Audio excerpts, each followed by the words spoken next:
So we're currently in the process of restoring this go-kart, and we happened to blow up the engine yesterday.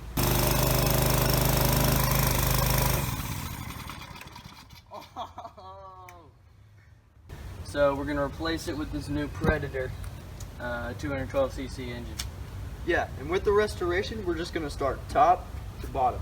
We got paint. We're going to paint it bright orange and the black parts black. And take the engine off. Yeah. We're going to start, though, with removing this engine. We'll throw you into a time lapse.